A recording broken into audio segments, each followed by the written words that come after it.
राधे राधे दोस्तों, कैसे हैं आप सब। आई होप कि आप सब अच्छे होंगे। दोस्तों, वीडियो शुरू करने से पहले मैं आप सभी से रिक्वेस्ट करूंगी कि मेरी वीडियो को लाइक करें, ज़्यादा से ज़्यादा शेयर करें और अगर आप मेरे चैनल पर न्यू हैं तो मेरे चैनल को ज़रूर से ज़रूर सब्सक्राइब करें। तो दोस्तों, मैं सुनाने वाली हूँ आपको गोवर्धन महाराज की कथा, क्योंकि कथा के बिना कहते हैं गोवर्धन की पूजा अधूरी होती है। दोस्तों, गोवर्धन पूजा कार्तिक मास की शुक्ल पक्ष की प्रतिपदा को मनाई जाती है।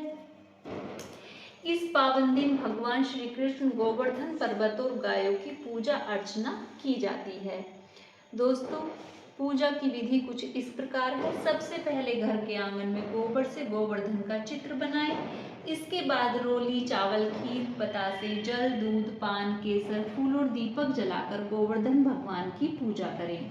कहा जाता है इस दिन विधि विधान से सच्चे दिल से गोवर्धन भगवान की पूजा करने से साल भर भगवान श्री कृष्ण का आशीर्वाद आप पर बना रहता है। भगवान श्री कृष्ण का अधिक से अधिक ध्यान करें। इस दिन भगवान को 56 या 108 प्रकार के भोजनों का भी परंपरा है और सबसे बाद में आप श्री कृष्ण की आरती करें। मान्यता यह भी है कि ब्रजवासियों की रक्षा के लिए भगवान श्री कृष्ण ने अपनी दिव्य शक्ति से विशाल गोवर्धन पर्वत को छोटी उंगली में उठाकर हजारों जीव जंतुओं और इस इंसानी जिंदगियों को भगवान इंद्र के कोप से बचाया था। श्री कृष्ण ने इंद्र के घमंड को चूर चूर कर गोवर्धन पर्वत की पूजा की थी। इस दिन लोग अपने घरों में गाय के गोबर से गोवर्धन बनाते हैं।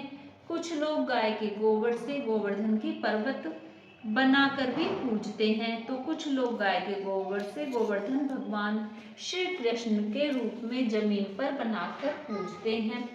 तो दोस्तों, अब शुरू करते हैं गोवर्धन पर्वत की कहानी। एक दिन भगवान कृष्ण ने देखा कि पूरे ब्रज में तरह तरह के मिष्ठान और पकवान बनाए जा रहे हैं।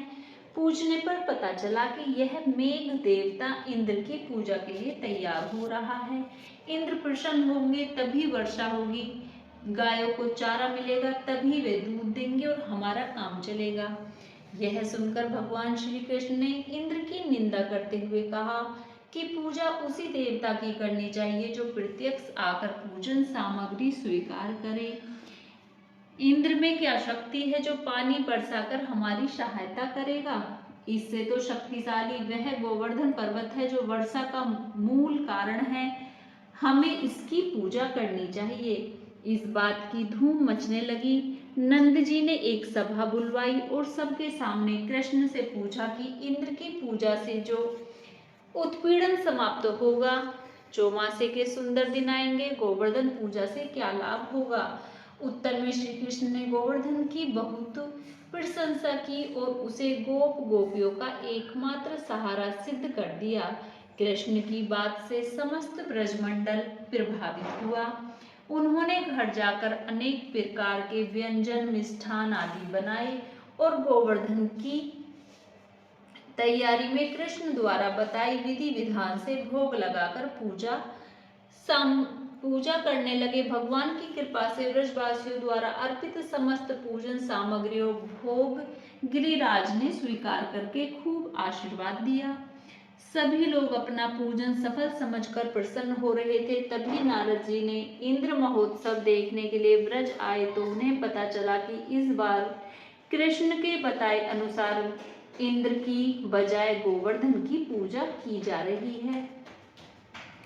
यह सुनते ही नारद जी तुरंत इंद्र के पास पहुंचे और कहा, भगवान, तुम तो यहाँ सुख की नींद सो रहे हो, उधर ब्रजमंडल में तुम्हारी पूजा बंद करके गोवर्धन की पूजा हो रही है। इसे इंद्र ने अपना अपमान समझा और मेघों की आज्ञा दी और कहा कि गोकुल जाकर प्रलयकाली मूसलाधार वर्षा से पूरा गांव तहस नहस कर दो। पर्वताकार प्रलयकाली बादल, उनकी गर्जना और मूसलाधार बारिश से ब्रजवासी घबराकर कृष्ण की शरण में पहुंचे। उन्होंने पूछा कि अब वो क्या करें।